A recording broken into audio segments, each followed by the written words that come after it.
Sir, you have the first question. I'm going to turn it over to you to get this thing running. All right, let's do it.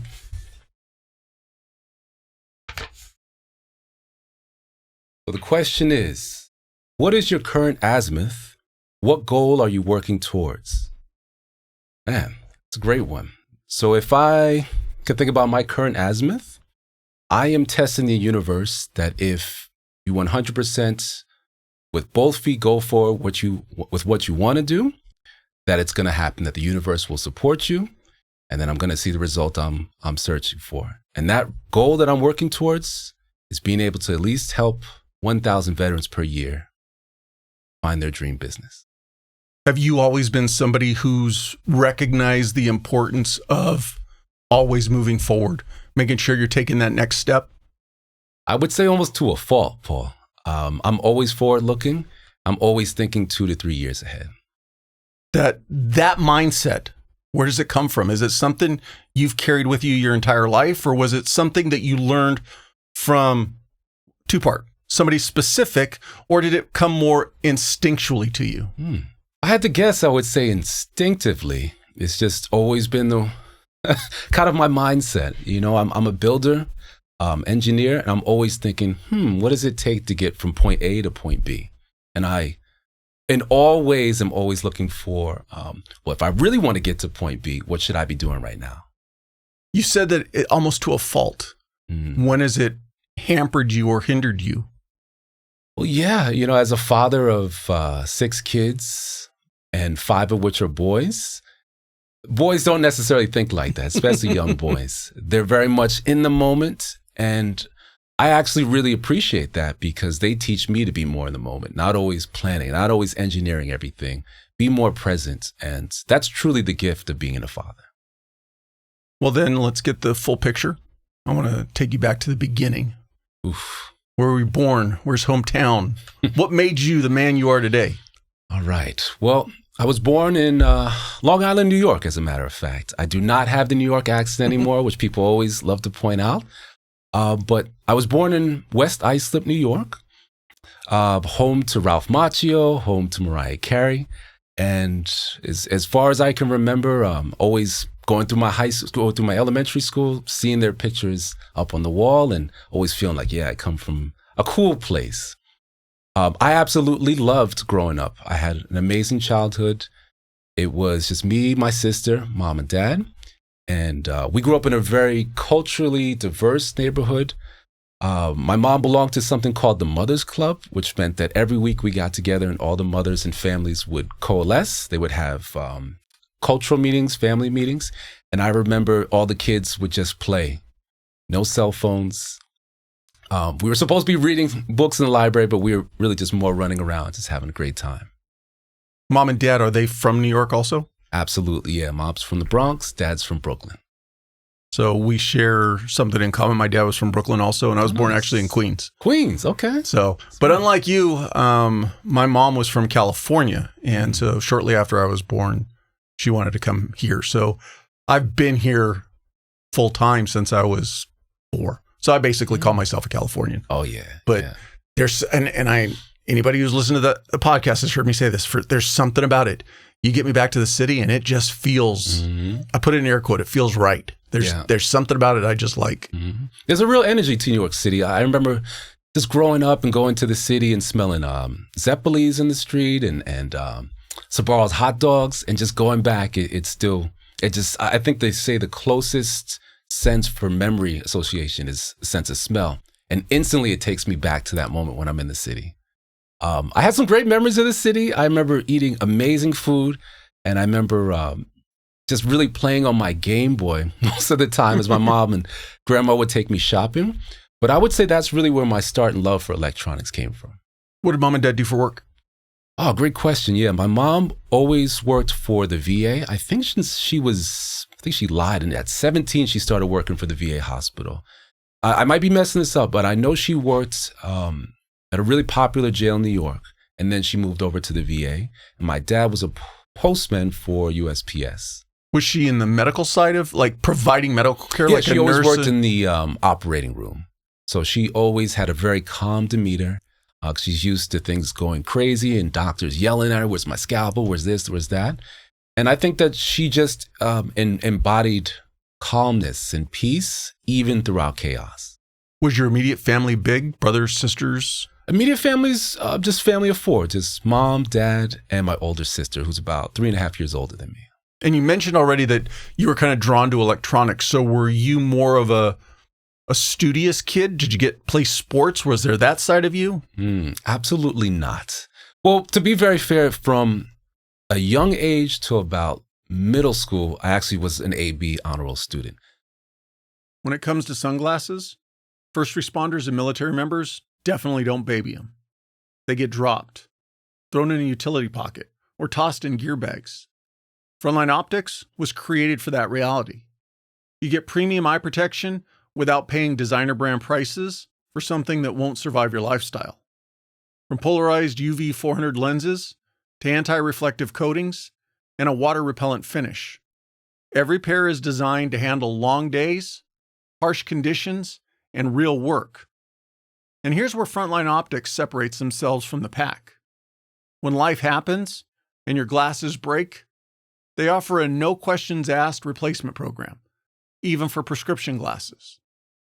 On top of that, Frontline Optics was founded by a firefighter, and a portion of every purchase goes to support the First Responders Children's Foundation, helping families of those who gave everything. So if you're looking for sunglasses that look good, are built tough, and come from a company that actually understands the job, visit frontlineoptics.com and use the promo code TRANSITION10 to get 10% off your purchase. Frontline Optics, from a first responder for the front lines. But to this day, I know that I'm a kinesthetic learner, which means I have to take things apart. I have to find the pattern of it. And once I have the pattern of it, it just makes sense to me. I was that kid that, so the funny story is my mom brought this new amplifier. I don't know if you remember that back in the day. If you wanted to, listen to either a CD or a tape player or watch a movie, you had a big amplifier. And my mom bought it from Sears or from one of those kind of electronic stores. And basically she's like, I can't figure it out, so we can't watch the movie. Well, I really wanted to watch that VHS movie. So I took it upon myself and I wired everything up. And she was just so amazed by how did you figure that out? I think just intuitively, I always had a knack for engineering and for fixing electronics. Anybody else?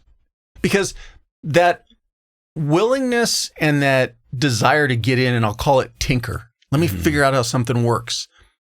If you don't have people around you, like, for instance, I can't imagine your mom and dad were like, oh, he took the TV apart. Great. You go learn how the TV works. Yeah. So what I'm getting at is, were you around people who were tinkerers who kind of gave you that outlet? It's something I think about a lot, Paul. Like, where did I get this from? But just from a very early age, my mom said that I could take things apart and put them back together without any help. It's the putting it back together. Back together, I'll be very honest. There were some times I took some things apart and was not able to put it back together. But that's how I learned. As we go into it, and I really think about my childhood, I was always the kid that could, here's another example. Back in the day, people used to have systems, large subwoofers in their car. And I didn't have the money for that. But I figured out how to take maybe they were 4 foot tall house speakers. And I put them in the back of my Jeep, and I found out how to wire them up just so I could show off as I drove around in my high school car. But I think it really came from necessity, from lack. I can't afford it. I want to have it. Again, that point A to point B. What's it going to take for me to figure that out? And I just trial and error, and I figured it out. I've heard people talking about that recently. That's definitely one of the things that, kids today don't drive in general. Mm-hmm. But the idea of the old days where you'd pull up alongside somebody and they're just bumping. Yeah. You hear that anymore and you're almost kind of like, what's wrong with you? Yeah. I'm going to be honest. I'm a 42-year-old man. And I have one subwoofer in the back of my car and I still love it. See? I still feel like, maybe I haven't really grown up in that way, but to feel your music, to feel the power of it, the different levels is just something I can't live without. Now, am I interpreting it correctly? Did you go all the way through high school? I did. In Long Island? So let's go back a little bit. So I lived in Long Island, amazing neighborhood. As far as I could go down the street to the left, and maybe there was a little bit more of the rough kids that I could play football with and have a great time. I would go up the hill to the right, and those were more of the affluent kids that, I like to kind of spend the night because they had cable. So we grew up with no air conditioning and no cable in the house. And it's New York. You really didn't need that much air conditioning. But, well, I mean, we had fans. We had ceiling fans. We had those oscillating fans back in the day. And for me, I didn't really mind because I had an amazing backyard with a pool. I had my own room. And I really loved growing up in New York. The problem was we were one of the few houses in our side of the block that took care of the bushes and took care of the house. And my mom was a great gardener. And so our house got broken into a couple times. I mean, it was, if I'm really going to be honest, it's pretty traumatic because I came home and that new amplifier that I put in was stolen. The TV that I had that used to take like a set of pliers to get to the channels that I loved, that I used to engineer with different types of antennas, that was stolen. And I don't know if they brought in a large horse, but they left a large log of feces in my bedroom, which I still remember to this day. So somebody really did not like us in that neighborhood, to really be honest with you. But that was the house that in the sense, raised, like it was. Till I was 13. Yeah. So you lived there a long time. I did live there a long time. Yeah. I think when a lot of people who aren't from New York think of Long Island, they think of it as the more affluent areas. Mm-hmm. But was the area where you lived in, I'll call it bad outside the front door as far as gangs and troublemakers? Or see, that's what's so interesting about my childhood is that our exact 1, 2, 3 houses that we were at wasn't bad. Behind there was bad. Going down the street a little bit to the left, down Main Avenue, it's called, could be pretty bad. Our Long Island Railroad stop was called Wyandanch, which most people say don't get off of Wyandanch. So it had its problems. But I remember just going to a very diverse school, and I would hang out some kids down this way, they knew me. I would hang out kids down this way, they knew me. But I remember one time we had some family friends from the Mothers Club come over, and we saw some kids playing basketball. And you remember back in the day, it's just, hey, everybody's outside. And the kids were playing basketball, and my friend that came over had a lot of, he used to like to talk a lot. He went over to those kids, and I guess he did it really aggressively. Well, I was on my bike, and I went to go get some other kids so we can do a 5-on-5. I came back, and they were jumping my friend. When I came back, they ran inside. And then I had to walk home with my friend whose shirt was all ripped up, his face was all beat up, and explain to my parents why my friend was beat up. My parents were really, really embarrassed.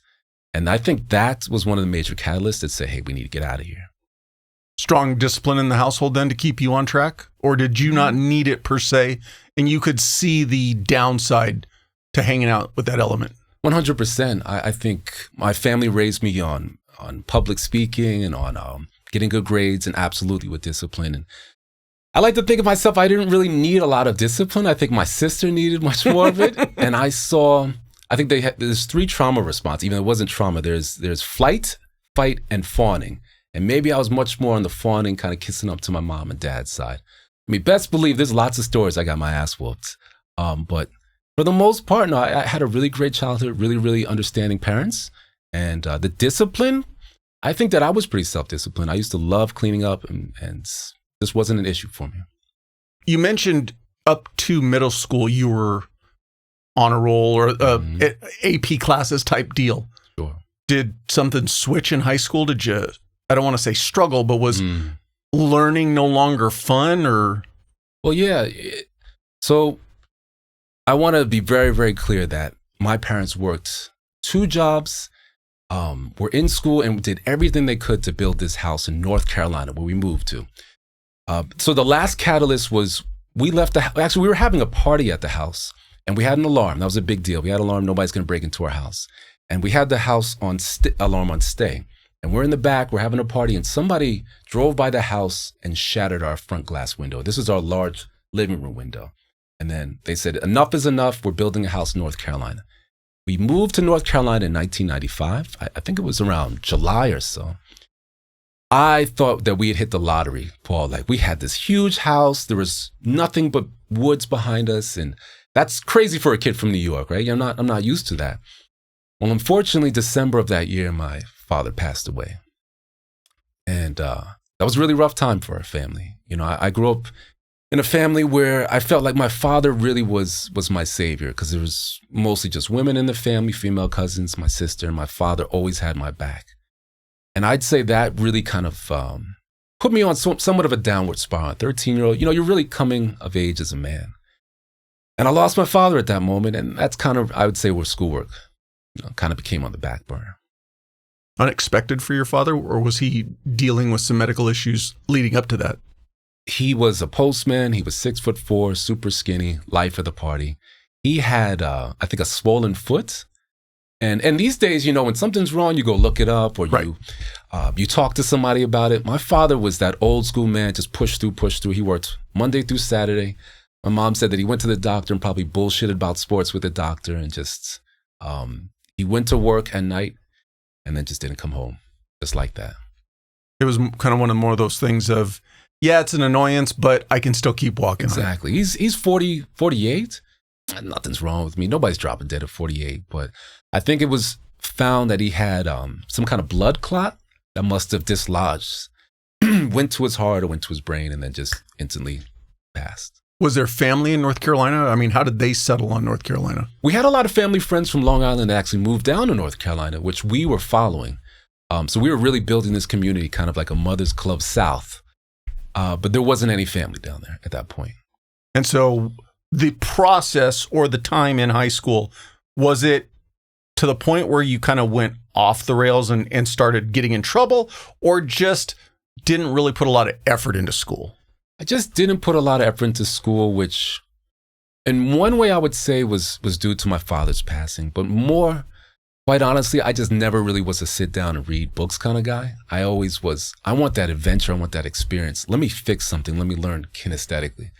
And I think I always knew that I needed a different path besides college. Did you have any plans for coming out of high school? Interestingly enough, my junior year, I signed up to go into the Air Force. I knew. So this is what happened. I saw my sister going to college, and I saw her coming home and still having to do laundry and still having to do chores and answer to my mom. I just knew that wasn't a life for me. I just never understood how you do, 13 years in school? And then you leave that, and then you're still not an adult, but you're not a kid. And then you got to come home and play like a kid. Plus, you're not making any real money in college. So for me, that just never resonated. So I always was looking for a recruiter. I actually was in the Navy recruiter's office, and I was this close to signing, Paul, this close. And they said, well, yeah, I just want to make sure you don't have any problems being on ship for, 6 to 8 months. And I walked right out of there, right down the way to the Air Force office. And it's funny, the Air Force conversation was very different. It wasn't like, yeah, we'll take you. It was like, I don't know if we'll take you. We'll see what we can do, yada, yada. And I said, I just want to work on cars. I love cars. And kudos to my mom. She said, you're not going to work on cars. You're going to fix aircraft. And I said, I don't know anything about aircraft. I'm going to fix aircraft. And all right, I'll sign up for it. And I think her to this day is one of the greatest decisions I ever made. Anybody else in your family serve? Yeah, my dad was a Marine in Vietnam. And if I take a little small jump back, one of my, deepest memories is going to DC with my dad. And he took us to the, I would say, Vietnam Memorial. And that's the only time I ever saw my dad cry. He took us to that memorial. He read some names, and it was some of his buddies that passed. So he served in the Marines. My uncle served in the Navy. And I want to say my grandfather on my father's side also was a Marine too. Other than going and talking to a recruiter, were you a kid who was trying to seek out other people who had served and get their input on what you should do or any advice? That's a good question. I don't remember doing that. I just remember, do I get to travel? Yeah. Do I get to make money? And do I get to work on things? Yeah. Sign me up. So you did the delayed entry? I did the delayed entry, yes. How soon after graduation from high school were you off to? I graduated May 21st. I went into the service June 12th. I wanted to get out of there as soon as possible, Paul. And was that Lackland and yeah, Lackland Air Force Texas? Base, San Antonio. Yes, sir. Yes, sir. And I remember going through basic training. Obviously, in the Air Force isn't the toughest, but they played a lot of psychological games with you. No. Yeah. Oh, yeah. Oh, yeah. So the Air Force basic training, things that really stick out to me. I remember showing up to MEPS in July in San Antonio, hot as shit. And but the heat doesn't bother you. Remember, you're from Long true. Island. It's no big deal. No, Just true, give me a fan. There's a little difference though, Paul. So now you need to stand there at attention. You're a 17-year-old kid, by the way. I wasn't 18. I was 17 when I went in. And you can't move. You can't fidget. And there's bugs galore buzzing me. It's like they know, Paul. And they're buzzing by my ear. And I guess I was always a fidgety kid. And I just had to stand still. And I remember being just so shell-shocked. Don't move. Don't be that person to stand out. And that was extremely, extremely tough for me, getting in on day one. Taking it back real quick, though, going through the recruiting process and the ASVAB and MEPS, did you score well enough that you were on a contract or your MOS was going to be aircraft maintenance? Or what did you go in thinking you were going to do? Yeah, so I took the ASVAB, and 100% they said, you need to do something mechanical or something electrical. Right? It doesn't matter what it is, we're going to get you into that. You have very high electrical scores, very high on the mechanical side. Let's get you into aircraft maintenance. So for sure, it was going to be tactical aircraft between either F-15s or A-10s or F-16s. Coming out of basic training, where was your first duty station? So just before we jump to that, I actually have sort of a story in basic training I want to tell you. So we go through what's called Warrior Week in the Air Force. Again, we're not the toughest guys, but it was very challenging. I remember that we did not sleep for days, and you better not be seen falling asleep. And I remember I pushed through, we got through Warrior Week, and in San Antonio in July, it was very dry. So as we're going through, we're doing a low crawl, everybody's elbows got cut up, and we all had bloody elbows, but you didn't care because you got through. Now you get to wear your dress blues. So this is the final week of basic training. You're walking around feeling like you're hot shit. And so, you know, in the military, you have a locker you need to secure. And that's sort of like a test. Can you secure your stuff? So every time you're done, you need to lock it up and make sure you have the key. That's attached to your dog tags. So we're in one of those final kind of out processing briefing. And I remember they're like, okay, take out your dog tags. And everybody's easily taking theirs out. And I'm trying to take mine out. I'm like, why is this jamming up? Why is this jamming up? Turns out I had the lock still attached to the keys on my dog tags. And obviously I'm the center row right down the middle of our dorm. So I know my TI is going to see it. So I'm like, oh shit. I'm fucked. I'm going to be recycled. I'm going to go back. I got my family coming out in a couple days. I'm going to have to go through all this bullshit and basic training again. I couldn't believe it. Well, I guess it's a story about accountability. So we get back to the dorms, and I'm running past everybody. I got to go lock it before the TI sees. You know what happens when I get in there? They're waiting for you. My locker was pulled out, and Airman Copeland in my office. Now, I get in there, and he goes, why is your locker unsecured, Airman Copeland? And then I didn't have any answer for it. I said, sir, I'm sorry, I fucked up. And he said, let me see your lock. And I undid it, and it was still there. And we must have had the most awkward pause, stared at each other's soul. And then out of nowhere, he busted out laughing. I couldn't believe it. And he said, this is the dumbest shit I've ever seen. Don't ever do some shit like this again. Get out of my face. And he gave me my wall locker back, a little drawer. And I had to do extra duties. Of course, I paid for it, but I was able to graduate on time. I would imagine that's maybe not the idea of somebody keeping the lock and wearing it, because now, granted, I'm not picturing a massive lock. It's a heavy lock. And you didn't notice you were wearing it? I was so full of myself. I got through Warrior Week, and at that point, you can really hang out with your boys. Look, we got blues on. Where you going? You going to Italy? Yeah, I'm going to Korea. So we really were feeling ourselves too much, playing around too much, and that's a lesson there that you can't celebrate too early. And so I learned that very early on in the Air Force. Coming to the end of basic training, is it then off to a training school and then a squadron or a duty station, or is it duty station and then they'll get you to the training classes? No, so as an F-16 avionics guy, you need to learn what's called electronic principles first, which was at San Antonio, and then I went to Wichita Falls for avionics training. Now, something very interesting happened at Lackland. So I'm in the Air Force, and you're starting to move around. You get different privileges. You start to be able to move a little bit more, and you get a little. I think it's called Phase 3 and Phase 4 a little bit more. And I remember I just got to Phase 4, so now I'm about to go off base, and I'm really enjoying life. 9/11 hits, because this was 2001, and it's DEF CON whatever. I see all these kind of SPs, security patrol going across the base, and all these things are happening. They lock us down.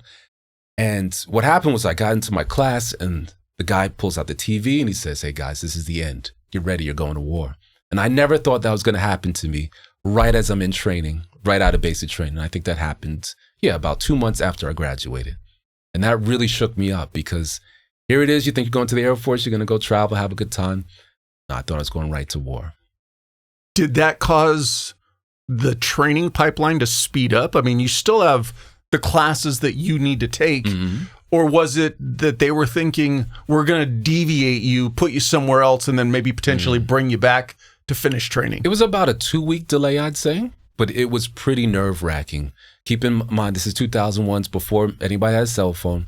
I mean, my life was essentially, I would walk to the chow hall and then come back to our dorm, and we would watch TV of different footage. And then maybe you get a little bit of freedom around to play a little bit, or shoot some bat, go to the gym. But for the most part, it was just whatever your activity was outside the dorm and then back. And then after 2 weeks, we still were on somewhat of a base lockdown from what I remember, but we went back to training. Anything in that moment? Because like you said, you kind of went in, well, did you pay attention to the Gulf Wars, and did you kind of factor that in at all when you enlisted, that we recently, granted it was a cup of coffee, I don't even think the coffee got warm, we're not even talking cold, it went so quick, but you're not thinking that you're going to go to war, but then it becomes clearly obvious. Do you have any moments of made the wrong decision? Absolutely. I mean, my recruiter sold me on, hey, you're Air Force, if you do go, you're going to be whatever, you're going to be in a hangar, you're going to be taking care of jets. You're not necessarily going to be picking up a rifle and shooting. And I thought, for sure, the war is happening. If you go back to 2001, it felt like we were being attacked. So the war was going to happen here. Right. And the base was locked down. Everybody, that was security forces walking around with guns. And it seemed like, man, this is the end. Here we go. Getting through that training, that first training class, did you find that you enjoyed that work, though, that you were doing? Was that tactile enough that it was keeping you interested? Quite honestly, it wasn't. It was electronic principles, all theory. And then I got moved to Wichita Falls. And I absolutely hated the area, but loved the training. The training was amazing, because what happened was we had our TOs, our large books, but we had a simulator aircrafts that we can somewhat kind of mess with the panels and open it up. And it would be... when I say simulate, if you took the wrong thing out or flicked the wrong switch, it would go, it would pretend like it blow up on you to give you that realistic feeling. Because if you're working on a fighter jet, you flick the wrong switch, it's a major issue. You could drop bombs, you could drop flares, you could drop gas tanks, fuel tanks. And so they really did a great job of going, hey, you fucked that up, right? Okay, let's reset, read the TL step by step and get it right. And how long is that training class? That training class was about 9 months. I think I left there in around April of 2022. And it's funny, when you go into the military, you have kind of these preconceived notion, right? I'm going to go overseas. I'm going to go travel somewhere exotic. I love to tell this story to people to really give them kind of like a realistic view of what might happen. So at the end of my training at Wichita Falls, we're all huddled up, a big squadron meeting, commander's out there, and he's reading your assignments. This is, like Charlie and Chocolate Factory. You're going, man. Your life is about to catapult. And he's going in alphabetical order. He gets to the B's, and it's Aviano, Italy. Gets to the C's, it's Japan, or it's Germany. Keeps getting to the C's, all these cool places. And then he starts listing Cannon. Are you familiar with Cannon Air Force Base? Love my people in New Mexico, no offense, but it's a very, very small town. It's mostly known for cattle farming. And he gets to a couple C's before Copeland, and it's Cannon. And then he gets to Copeland. Nah, I'm going to Italy, no way. Cannon. And did you have a wish list made up? Absolutely, yeah. But that wish list is, they can wipe their ass with it. They don't really care. But I mean, you submit a wish list. 100%. I wanted to go overseas. I wanted to go to Florida, maybe California. And my first base was Cannon Air Force Base. What kind of squadron, though? That was an active unit. It was an active unit. I can't remember the exact squadron number, but it was an F-16 unit. What I'm getting at is, was that squadron spinning up for deployment? Were they already deployed and you're now... Oh, okay. So they weren't deployed. They did a lot of exercises to prepare, and they actually did take trips. They took trips to Alaska, and they did deploy at times, too. So did you end up actually deploying behind that is what I'm getting at? No, I didn't. So what happened was, as a first-term airman, if you want to, you can volunteer for Korea. So I volunteered for Korea, and in about 9 months in, I had an assignment to South Korea.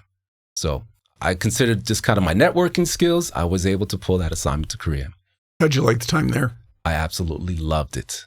Now, Korea is amazing because at Cannon, it was an active base, but there wasn't really much, how would I put this, like, hey, how do we really get this done? Where's the urgency? In Korea, there's absolute urgency because there's a 12 o'clock curfew during the week and a 1 o'clock curfew. So people want to get it done. They want to get out of there.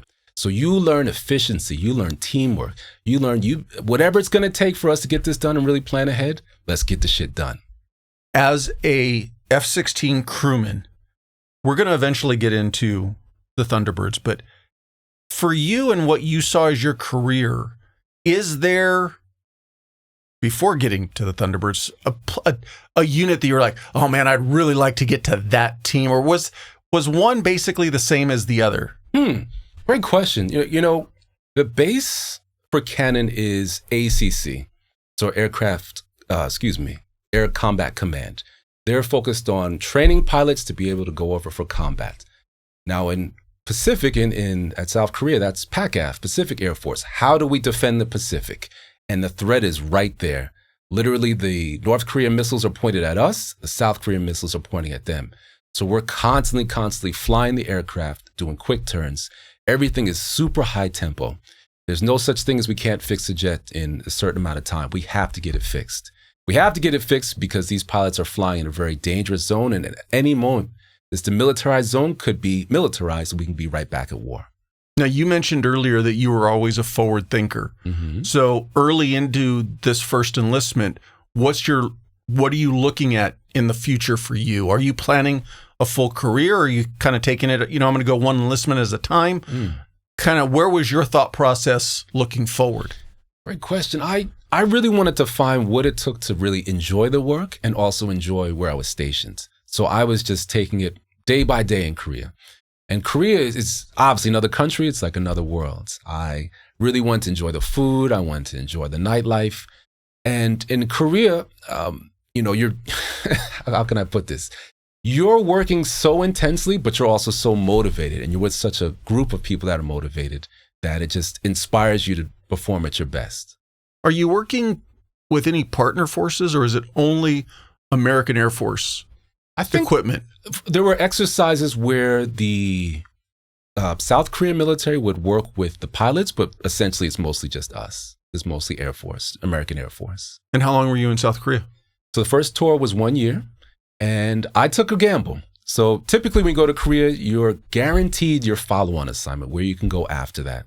But I said, hey, I don't care. I just want to go. I want to get away from Cannon. I want to go work someplace that's got that kind of push to go. My time was up in Korea. I thought about extending because you can do that. But I was drafted by what's called Air Force Special Operations Command, AFSOC. And that meant I was stationed at Edwards Air Force Base, not too far. I started working on the very first CV-22s that came out of the factory for the Air Force. And what year was that? I think that was around 2003. And I'll never forget getting off the plane and being driven to, what's the name of the place? Palmdale. And it is exactly like you see in an old school R&B music video. It's a dry lake bed. It is just for miles and miles desert out there. And going from Korea, which is super lush, to that was such a culture shock. But 100%, when I got to AFSOC, it was completely different world. There was Air Combat Command in Cannon, Pacific Air Force, got to go fight and fly. And then there's AFSOC, slow down. We need to take our time. We're all about Special Operations Command. So that took a little bit of adjustment as well. Do you have to put in a packet or some sort of interest for that? Or are you literally, your command go, hey, you're doing well, we're going to put you in for this? That's all it is. That's all it was, Paul. It was just my number was up and they were building up that squadron. I mean, I essentially was one of the first military to go to that unit because it was a detachment. It was mostly civilians working there. And they said, hey, we're slowly going to start bringing aircraft there. We need to start building up this unit. And you're coming to the end of your first enlistment at that point, right? Or I actually signed up for 6 years. So it's about halfway through. Mm-hmm. And did you do multiple years out there at Edwards? I did about 3 years. It was from 2004 to 2007. And things started very slow, and then things picked up like that. We wound up getting 1 aircraft out of the factory, then 2 aircraft out of the factory. One of my greatest memories in the Air Force was being dubbed the dedicated crew chief, which meant I got to fly on this aircraft, Paul. There's nothing like taking care of an aircraft that you actually fly on. The mission becomes so much more serious, so much more vital. And our whole unit would fly on it. So one of the cool things about the CV-22 Osprey is it's a tilt rotor helicopter that can also fly like a C-130 cargo plane. So when it was time to go somewhere, we would load everything up, load all of our luggage, strap it down, and then I would turn it on for the pilots. So I would flick up all the switches, kind of get everything going. And once everything was running, the pilots would jump in and we'd go. And we would take these missions, Paul, I don't even know where we're going, but just the hilltops, the mountaintops. One pilot would stay in the seat, the other pilot would get out and maybe smoke a cigarette, use the bathroom, and I get out. We hang out, just rotors, tearing it up out there. And then we'd switch, and the other pilot would get back in, other pilot would take a break. And then we'd all get back in, get back on the radio. Everybody good? Yep. Take off and go somewhere else. The Ospreys didn't have the best reputation, though, when they first came out. Yeah. Did you experience anything related to that, or were you always, I'll call it lucky, that no major issues happened? There were some issues that definitely happened. I would say that just by God's grace, nothing major that happened to me. Typically, most of our missions were test missions. And I actually loved that aircraft because it had so much redundancy to it. It had multiple flight computers, multiple mission computers, multiple fuel backups. So what was so cool about being in this versus an F-16 is when something was wrong, Paul, I would just go to where the circuit breaker was, pop it, push it back in, and typically that would reset the issue. The Osprey was used, the Air Force obviously used it as a platform, and the Marine Corps, correct? Marine, yeah. Now, are the platforms different in the sense of the equipment between the Air Force and the Marine Corps, or is it the same thing with just a different paint scheme? Exactly the same thing. They get a little bit of a difference between them, but they are exactly the same thing because I spent a lot of time on Marine bases, as a matter of fact, learning how to work on them, training with Marines. It's funny, one of the few times that I, hung out with Marines in the Air Force was at a base in North Carolina for a training. And we didn't like each other. We also had a lot of beef, but it was more of like a friendly rivalry. And I'll never forget this, that it all came to a culmination. Our instructor left the room, right? For some reason he left. And they took one of our hats and we got into the biggest rumble ever. And it must have been like a 5-minute scuffle, just punching and kicking. And then we heard the doorknob rattle, and as the instructor came back in, we all sat back down real quick, and we were so cool after that. We were best buds. We went out drinking, had a great time. Now, if I'm understanding correctly, is AFSOC more of a developmental or testing squadron as opposed to a deploying squadron? So AFSOC is Air Force Special Operations Command, which can do both. That was a detachment that was part of tests, especially at Edwards Air Force Base where most of the test happens. And because the CV-22 was so new, we most were focusing on test missions. How do we get this aircraft off the ground? How do we understand all the tech data needs to happen? I was part of missions where we opened the hatch for the first time to see how would a gun be attached to it, right? The first time somebody jumped out of it, the first time a Humvee was picked up. If you actually just kind of acclaim the fame, if you see the movie Transformers, my aircraft 25 was in the opening scene of that first movie. Did you actually get to be on set for the movie? I was on vacation during that, but my name is on the side of it, and I love watching that opening scene. There's nothing like being in the military and seeing something come out of the factory, something that you worked on, and that to get that recognition like that, and that's going to last forever. Now, for the Air Force at that time, what was going to be their primary mission set for that platform? Great question. I can't really talk about it. Okay. Nah. So with Special Operations Command, which I've seen CV-22s do search and rescue. I've seen them do just pick up troops. It's really anything Special Operations Command. And a lot of times it was top secret, so they wouldn't even tell us. Now, coming out of that, you obviously ended up for a time with the Thunderbirds. Mm-hmm. Was that something you set your sights on? And what's that process like? Or what's the transition process? Sure. Did you want to leave AFSOC? Or was it kind of like, hey, you've timed out, you've been here long enough? Great question. So there was one time we were in Albuquerque, New Mexico, and we were doing a lot of operations there, and we were in a hangar because the president was there. So, if the president shows up, they clear the line, right? Flight line gets cleared. They got snipers everywhere. We're locked inside. Just so happens to turn out that, I'm in my coveralls. I'm a hardcore maintainer. I love grimy boots. I love making sure that I fix jets. I'm not about the pretty boy shit. We were in a hangar locked in with the Thunderbirds, who were also in that hangar. And they had their shiny boots on, their cool uniforms. They had the taps underneath, which click, click, clicked as they went about. And I remember being over the corner, just kind of talking shit with my guys, like, who are these pretty boys? These aren't maintainers. Who does this? Who does this? But I wound up sparking a conversation with a guy, Jerry Duck by name. And he was such a cool guy, such a cool cat. And he showed me that they were actually really down to earth. They were just like us. Well, fast forward, I wanted to go back to Korea. So I got chosen to go back to Korea. When I was in Korea, I show up and Jerry Duck is the expediter there. So we're working hand in hand together. And it just so happens he was the expediter, which means he ran the whole specialist section. And I was the Canman. Have you ever heard of a Canman before? No. Imagine we have 13 jets. We're over in Korea. It's really hard to get parts sometimes. So every 30 days, we'll take one jet and it'll be a cannibalization jet, which means we'll take everything out of it. People will have a crazy high priority issue. They'll come over there and steal all the parts from the jet. Well, at the end of the 30 days, it's my job to abstract that. And we'll have forms maybe 200 pages deep of people stealing stuff. I need to rebuild the aircraft, test it out, and make sure that it's ready to fly again, which was one of the most nerve-wracking things I had to do in the Air Force. But it taught me organization, how to track things down, and also how to definitely double check to make sure. And I had a 9 out of 10 Code 1 rating for jets that could fly after Canman. So they cannibalize it just to borrow parts? Yes. And basically, hey, we're dealing with an issue on this plane. We want to swap out a part to see if that's going to fix the problem. Right. So, in essence, so it serves multiple purposes. So what happens with these aircraft is they have a lot of what's called scheduled maintenance or things in the Ks. It's a section of the forms where they can't get fixed because it's like a nuance. It's like a little light is loose or something like that. We're not going to stop that from flying missions. So they'll put that jet down into Cann status. Then I'm working on all those old school issues, which was great for me because I've been working on CV-22. So I needed a little more time to kind of refresh.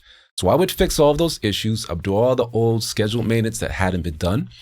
But what happens is as a jet's going and we only have maybe 5 minutes till the pilots need to take off, they have a flight controls issue.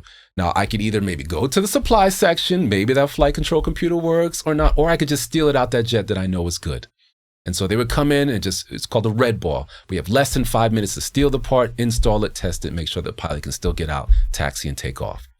So it serves that purpose for scheduled maintenance and also that you have a known good part that you could steal from.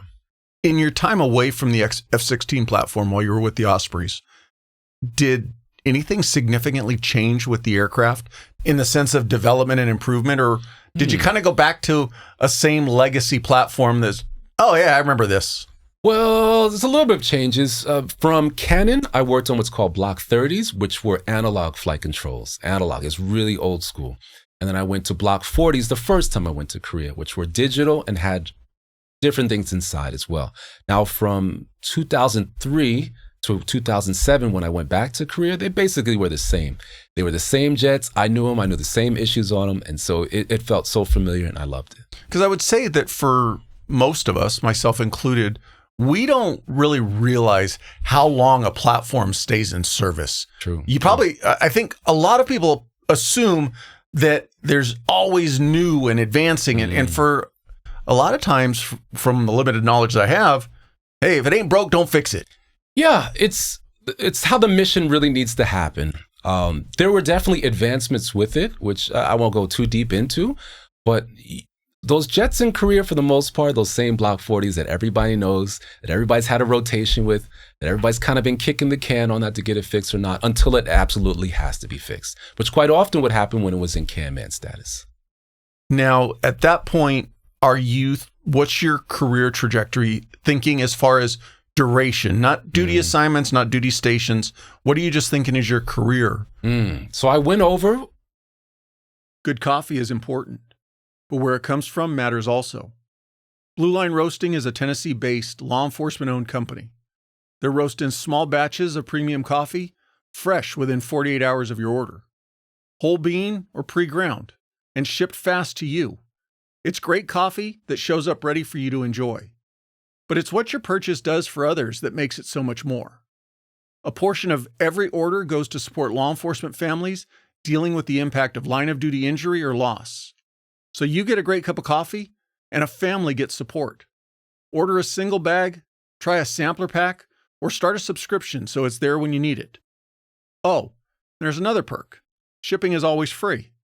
And for listeners of this podcast, use the promo code TRANSITION10 to get 10% off your purchase. Go to bluelineroasting.com and stand behind a company that stands with those who serve.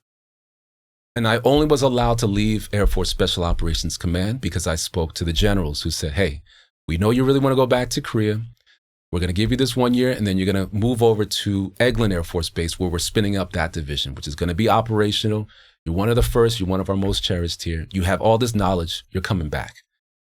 And I accepted that. I said, okay, 100%. And then when I got over there and I really started talking to my friend, Jerry Duck, I just felt compelled. I felt like, hey, this is really where I want to go. I love working on F-16s. I love building them. I love working on them. I know them well and well. I know them through and through. And so I only really had about maybe a month left in Korea. And I did what's called an application for the Thunderbirds. Now, it was a long shot. There really wasn't much chance of me getting it. I actually already had the assignment back to Eglin, and Eglin was calling. And when special operations call. They have a lot of pull. So they were calling our chief and our commander, hey, make sure, Sergeant Copeland's on the way. He's out processing? Yeah. I said, all right, well, I want to put this application in. Let's just see what happens. I put it in. They would say, hey, you got to keep on out processing. You need to keep doing what you need to do. And you're on the way to Eglin. AFSOC's calling. And I remember, I want to say 2 weeks I had left there in Korea, Paul. And my chief goes, hey, you need to run to the dorm right now. Somebody's going to call you. And so old school, no cell phones. I'm on my bike in Korea, running, just going through, because nobody really drives in Korea. I get to my dorm, and there's a dorm phone in the hallway. I pick it up, and it was the chief. And he said, hey, Sergeant Copeland, how does it feel? I said, sir, I'm not sure what you mean. He says, how does it feel to be a Thunderbird? Elated. One of the best feelings ever. Now, how many years are you into your Air Force career at this point? This must have been 2007 on the way to 2008. I went to the team in 2008. So you've already re-enlisted? I have re-enlisted, yes. Is it another 6-year enlistment or a 4-year at that point? I did another 4-year enlistment at that point, yeah. And you said you put in a packet. Was there a testing process, or is it simply just a paper evaluation? You put in a packet, they evaluate you based on your fit reps and your exactly. word of mouth. Sure. It's a combination of both, I'll be honest. It was one, because I knew Jerry Duck, who just left the team, and I knew a couple other people that were on the team. They also were very short for avionics technicians. So I was an avionics guy. And that's really tough to get on the team because those jets are flown like crazy. Well, I put that package in, which is a lot of, need to take a picture of your profile in your dress blues, all of your accomplishments throughout the time. And because I had a pretty, wide and varied career, it seemed to be pretty easy to get me on. You made mention of the physical appearance. Mm-hmm. How important, even as a crewman, is that to get on the team? Very important back then. Back then, you had to not have any tattoos below a certain point, obviously well-shaven, pretty good physical fitness. If you were a little bit overweight or somebody that wasn't doing good on PT scores, you weren't going to the team. Now, where were they based out of? Las Vegas, Nellis Air Force Base, Las Vegas. Any reservations about that location for you? Not at all. I was 24 going on 25, single guy. I'd always dreamed of going to Las Vegas. I actually used to go a couple times when I was at Edwards. And so for me, this was an absolute dream come true. And once you actually get there, what's their training pipeline like? So I'm not too sure if most people know this, but I like to tell this story. When you are first coming to the Thunderbirds, now this is back 2008. I can't say anything past that point. But you get there, everybody's super nice, and you need to earn your patch. It's not like, hey, welcome to the team. Here you go. Here's your patch. You're in, I want to say a 30-day process of patching. So what they do is you do all these introductions. You meet everybody. Everybody's nice. And then at 6 o'clock in the morning, also 4 o'clock, you need to do what's called the patch ceremony. So you line up with your other people that are going through. You're in your BDUs. You're in the regular uniform. You don't have the Thunderbird blues. And every day at those 2 times, you need to march in formation. You need to get up to the patch. You take off your boots in a certain order, and you scrub the patch in a sequential order. It needs to be perfectly aligned. Now, what they don't tell you is when it comes to this, the whole team is going to put down all their wrenches, all their tools, and they're going to come evaluate you. And to this day, I could still hear these large hangar doors going, slow motion coming down of your impending doom. And as soon as those super large 20-foot doors hit the floor, Paul, every one of those 120 members are yelling at you in your face. They're putting one of these large exhaust covers in between you and your counterparts. You guys can't communicate with each other like you thought. You mess up any little bit, they're screaming at you, they're cursing at you. It's the middle of summer in Las Vegas, and you're in your BDUs, your dress uniform, trying to clean this patch, and you're just fucking it up. But over those 30 days, the yelling stops. You get better at it. You get proficient. Maybe somebody from around the way goes, hey, you missed a spot, and you kind of quickly get it. But then you become very persistent. You become very tight. You're like, you have it down. And by the end of the 30 days, you go in front of all 120 people, and you have to recite, I would say, 15 to 20 different knowledge parts about the Thunderbirds, the history, in front of all teams, screaming at the top of your lungs, and then you get patched. That's cool. For you and as an avionics technician, is that purely a behind the scenes assignment, or are you ever out on the pomp and circumstance on the flight line? So for me personally, I only wanted to be a swing shifter. They have what's called swing shift, and they have what's called show line. Show line means you are a dedicated crew chief to that pilot and to that one aircraft. That means you travel to all the shows that you want to travel to. That is your aircraft. You need to come in on Wednesdays, which is our 1 day off, to clean the jet. And you perform the show with your pilot. Now, I didn't want any of that because I still thought it was a little bit of pretty boy stuff. And I just wanted to be a swing shifter. Well, the Thunderbirds had a little bit of a different story. You don't go there and just do what you want to do. You need to learn the routines, because at any moment you might need to jump in. And to be very honest, I wasn't putting the effort in to do that. And the team was letting me know. So I had a really rough first few years, and they said, hey, you're going out, you're partying, you're fixing jets, but you're not doing a good job being a Thunderbird. So you're not allowed to go out and party until you learn this routine. And every stop, every second we see you, you better be practicing. So much when you're in your hotel room, they want you practicing like your hotel bed is an aircraft and doing all the routines. And until I got it right, I did not have the team's respect. When I got it right, I did. Once you got that dialed in, did it then change your desire to be no longer just a swing shifter? I got to be honest with you, it did. It did. So what happened is you now become a part of the team, and I would say there'd be 8 aircraft lined up with 8 of my crew chiefs next to us, and we're working in the sequential order again, something I love, that structure. We can communicate with each other by just a look, by hand signal. And there's very few things that feel as good as walking in front of a crowd and nailing your routine and knowing that your aircraft looks good, that you fixed it right, and you and your team are just seamless together in your operations. Did you get to travel a lot then once you got to that level? I did. Luckily, I got to do 2 overseas tours. I got to do a tour again through the Pacific, and I did a tour through Europe as well. And when you say a tour, that's all just air show performance, correct? Yeah. So we start... Well, actually, the show season starts as sort of a practice, whether it be like a, how would I put this? A NASCAR event, or it could be NBA All-Star game, or the Super Bowl. So we'll kick off in February, and I say just, but obviously, those are more of like, hey, we've been a little bit rusty through training season. It's February. Let's get out on the road, see what we do. So that's when it would start. And then around March, we'd have to go and do our approval show in Las Vegas. And if we don't get the thumbs up from the Air Combat Command commander, we don't go on the road. So you work tirelessly. People see a lot of the stuff on the road, and that looks like hard work, but there's nothing like training season. From November to January to February, you are working nonstop. They're flying the aircraft 3 to 4 times a day. And a lot of that is new pilots and old pilots. So there's a lot of mess ups. There's a lot of mishaps. Obviously, there's been some crashes in the past. It's a very stressful time. Now, when you say we don't go on the road, is it that one plane and that one crew, or is it a series or a section of planes and a section of crews? When we do go on the road, you mean? No, well, you said if you don't perform well, we don't go on the road. What I'm getting at is... Oh, the whole team will not go on the road. I think we have a week to recoup, and then the commander will come back out and approve. I can't give you the stats, but it's very rarely he doesn't approve it. Right. It's one of those things where I think we have a 3-day period. I have seen that where we were not approved, and then on the Saturday or the Sunday, he goes, okay, you guys are good. You can go. What's the op tempo like, though, during that season? Extremely stressful for multiple reasons. For one, this is the time when, again, new pilots are coming in. We have aircraft that are being taxed. It's cold outside, so they're having those kind of different issues those aircraft experience. And a lot of times new people are coming in too.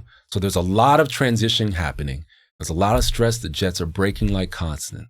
And you also need to maintain them and also make sure that these pilots can fly. For you coming out of that assignment, was it just something where, hey, I've done this enough, I'm ready to get out? Or is it a prescribed time, like you can only do it for X number of years and you have to rotate out? Yeah, they had to kick me off the team. I didn't want to leave. And if I can go back just to one story. Sure. So the Thunderbirds have a reputation of, it's the pretty boys. And that's something I always thought about it. But one of the greatest experience I had was we were in a small town in the Midwest. Can't remember the exact town, but we had a situation where an aircraft's engine needed to be replaced. And it was one of those things where, hey, the parts aren't going to be there. So it's our Sunday. This is our down day before we travel to the next city.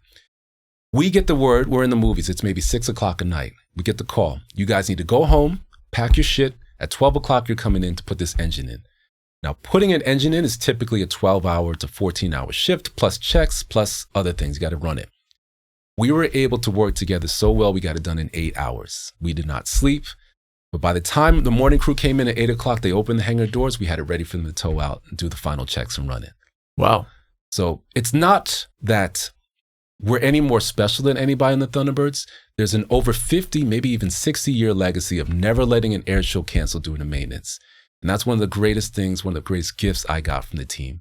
That if you and your team believe that you can do something, there's nothing that's impossible.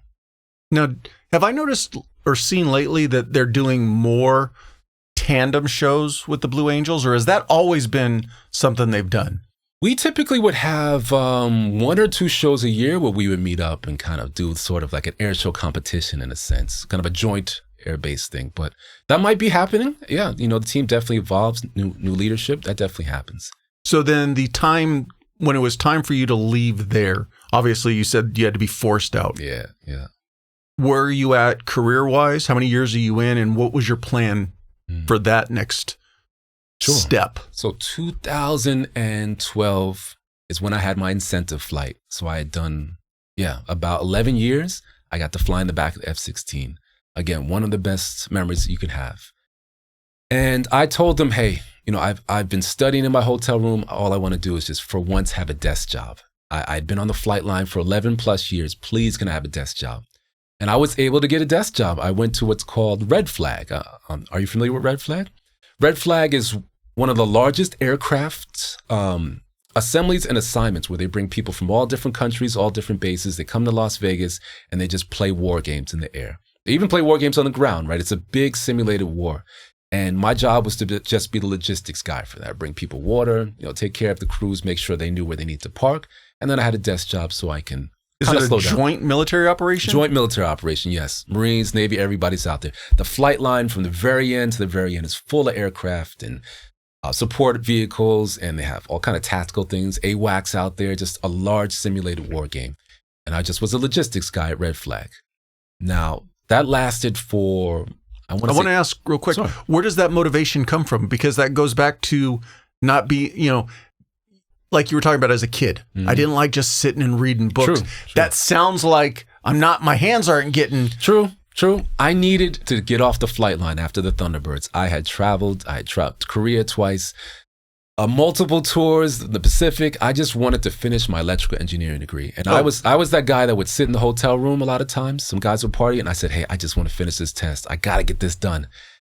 And please, I just don't want to go overseas for one time. I just want to get my degree done. And so let me have a desk job. So that was me more forward thinking, like, how can I get this degree done? right? What was the motivation for that degree, in the sense of, were you planning just to add it as a feather in your cap, or did you have something long-term that degree was going to help you do? I thought for sure at some point after my 20 years that I would like to have gotten that degree and my MBA. And I'd start working on that since 2003 in Korea. But I just start, stop. So it's one of those things I just want to accomplish that and complete that. How long did you stay at Red Flag? Red Flag lasted for about 3 to 4 months. And then I was called into so I'm going to get this right. It was not squadron, it was a level up. It was a pretty large group commander. He sat me down, he said, Sergeant Copeland, I'm a tech sergeant at this point, E6. You're an avionics guy, craftsman. You have block 30, block 40, block 50 aircraft experience, which means I know quite a bit about 3 different types of F-16s. We need you over at the Aggressors, which was one door down from the Thunderbirds back on the flight line. We don't have a lot of experience down there. We need you to be the expediter. I said, okay. I had negotiated this. I thought that this was agreed to, and the Air Force has its needs, and you're going to go. And then after that, maybe we can talk about another desk job. I said, fair enough. Did they give you a time window? Hey, go do this for X number of months, years? It was implied, never explicitly. It was more implied. And when you're sitting in front of the group commander, you go. So I would say in a week, I was back down, one door down from the Thunderbirds at the Aggressor Squadron, which was awesome. I got to really get into management then. So then I ran the truck. So I would mentor young airmen and really everything that was a specialist, whether it be engines, electronics, or avionics. That was my responsibility to get that work done and relay that up the chain. A lot of pressure, a lot of different specialties you need to manage. Got to manage people's personalities, also get into the chow hall, all that kind of stuff. But 3 months after that, I got an assignment to Misawa, which is North Japan, which means I was going to deploy and I was going to start traveling again. With everything that went on with the 20 years we were out in the desert, anything that would have taken you to a forward deployment?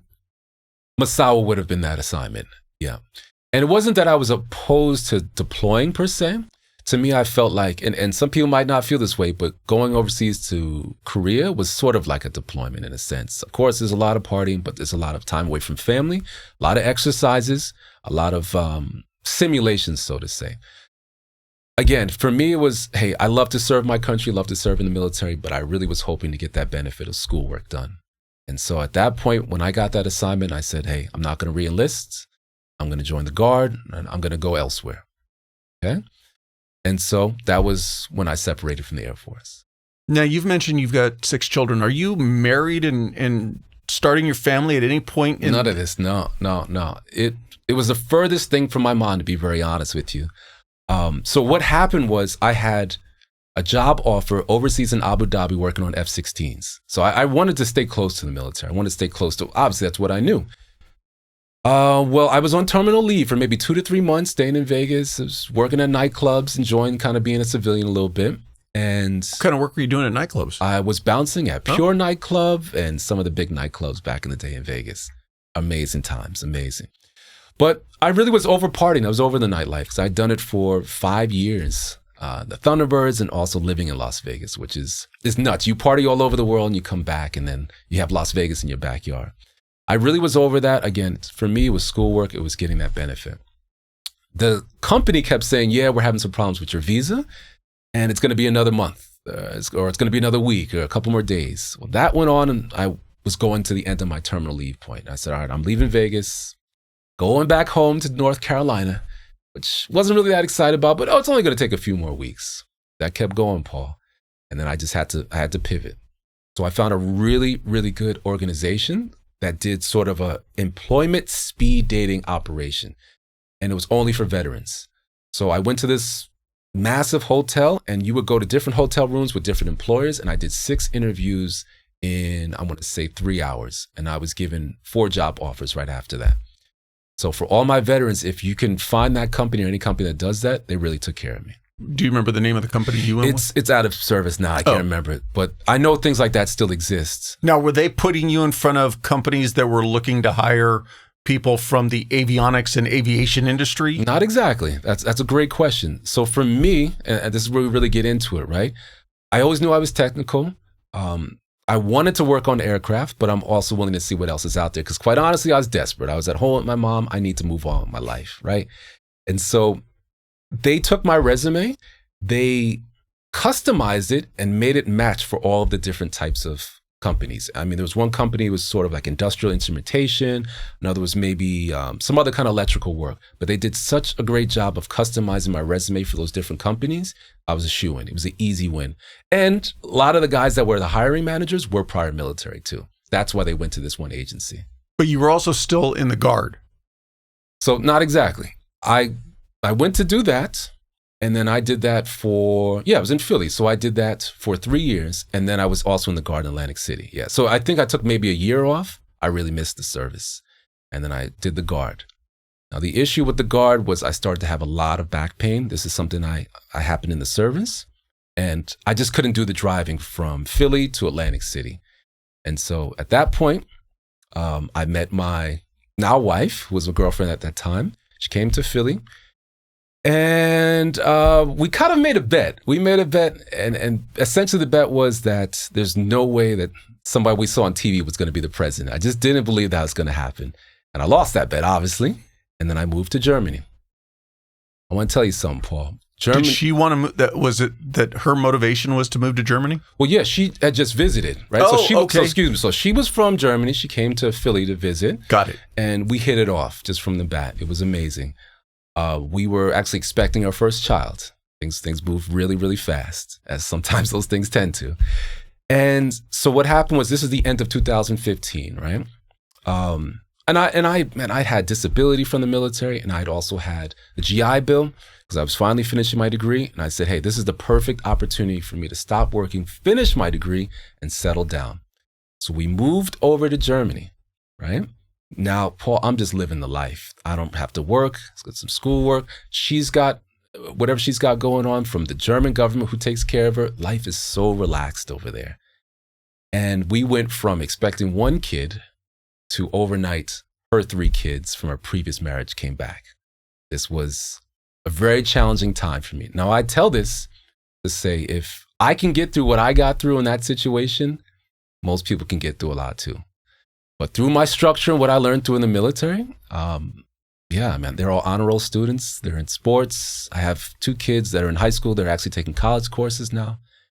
I couldn't be a prouder dad. That's very cool. Real quick, that speed hiring process that you went through, what kind of work did you end up doing from that? What job did you get from that? So I worked for Emerson Process Management. I was the Rosemount Field Service Technician for the entire East Coast, which means all of your like oil and gas industries, your pharmaceutical industries, whatever process they have instrumentation, whether it be pressure, temperature, level. They have these electronic devices that are on those systems. And on those systems, they run back to a computer, and that's how somebody, kind of like you see Homer sitting in the nuclear plant working that all goes back to a control center. It was my job to come out and calibrate those systems, to repair those systems, and to install those systems. That took me to Puerto Rico multiple times, overseas. I absolutely loved that job. Now, when you went to Germany, your plan was, I'm going to shut down the working, I'm going to finish school. Yes. I've had a guest who went, after getting out of the Navy, went to Canada and ran into problems trying to use his GI Bill at schools in Canada. Did you encounter any issues? I didn't have any issues with that. For me, it was because I was doing online schools. So kudos to Thomas State Edison University. Amazing, amazing school. They took care of everything for me. It was easy for me to get my books. They would get mailed over there, and it was all online school, so I didn't have any issues with that. So even though you were in Germany, you were still using a U.S.-based school system? 1,000%. I mean, every week I was doing tests. I was doing as many courses as I could because I was just maxing out my GI Bill when I was there. And so I wound up getting my electrical engineering degree and my MBA at Thomas Edison State University from 2016 to 2018. And oddly enough, became a hot yoga instructor over there. Well, you are pretty hot. Well, I appreciate that. But it's one of those things, like we talked about a little bit earlier. I absolutely love jujitsu, but I realized that my body had so many different kind of, I was really rigid from the military, and I fell in love with hot yoga, which any veterans out there, if you're looking for something to be present, something to really tap in with your body, I definitely recommend jiu-jitsu, but also recommend balancing with hot yoga as well. Who got you into jiu-jitsu? Man, shout out to my guy Belio. He was this really cool, maybe 5'6" kid on the Thunderbirds who you would look at him, you never think he's a cool kid, but he could dance his ass off and he could talk smooth game. And he would always, I'm 6'3", he's 5'6" or so. He would say, I could tap you out.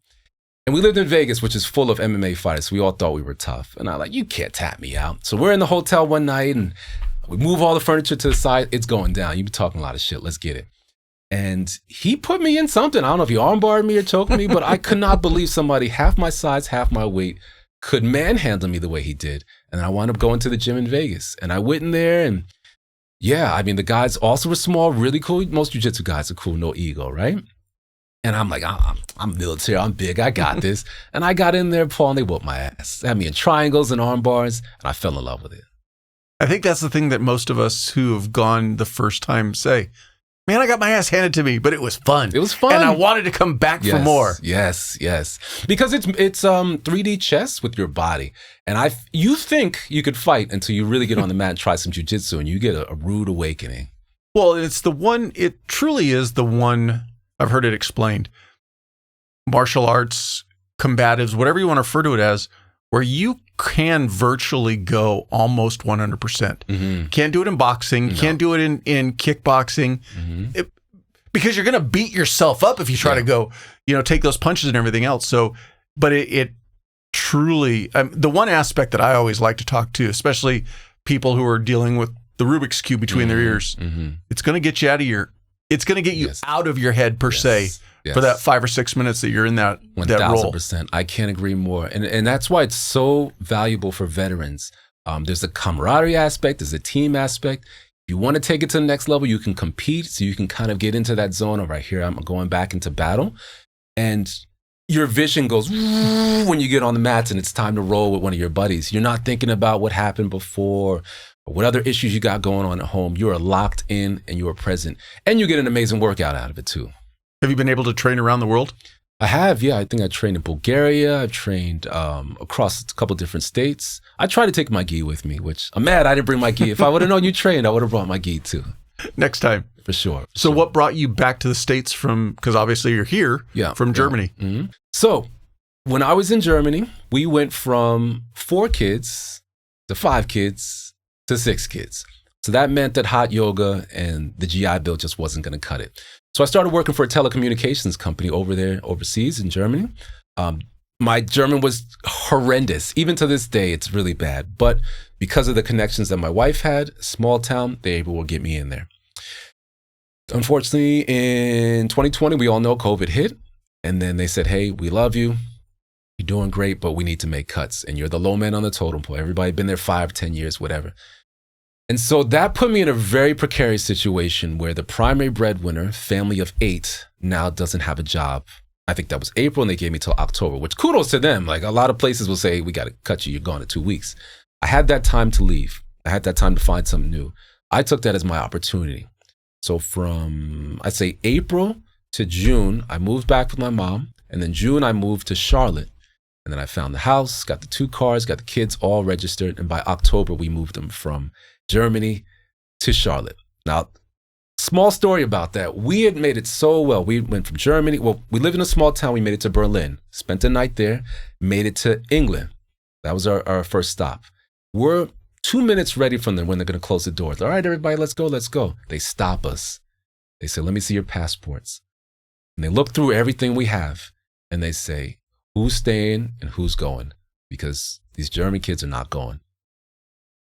Now, I couldn't believe this. We had made it so far. I had everything set up, new house, everything ready to go. We're all excited. We moved out of our prior place. We're homeless, essentially, at this point. And me and my wife were looking at each other. We're stressing. How are we going to do this? And so the lady goes, hold on a sec. She gets on the phone. Why was England having an issue with? I don't know. To this day, we still don't know. She just had some issue. There was some weird thing going on. And I mean, all of our paperwork was good. Had all the vaccinations. All that stuff was good to go. They just stopped us. And they said that the German kids can't go to the States. And obviously we're going to stay together. But I forced her. I said, please call somebody. We have all of our paperwork. We got all the visas. We're all good to go. And at the very last second, I mean, they're literally closing the doors. Last call. They let us go through. We made it. How'd the kids like coming to the States? They loved it. I thought it was going to be really tough for them to learn English. I mean, I'd always spoken to them in English. They mostly spoke German over there. But now they lost all their German accents. They're completely Americanized. And I think they love it. And as far as you've got two avenues that you went to. You started your own company. Mm-hmm. Where does that come from? And does that come first when you get back here, or where does that grow from? And then what did you have lined up when you got here, or did you have to then find work once you got here? Oh, so I actually had the job before I left. Had it all lined up. It was all good to go.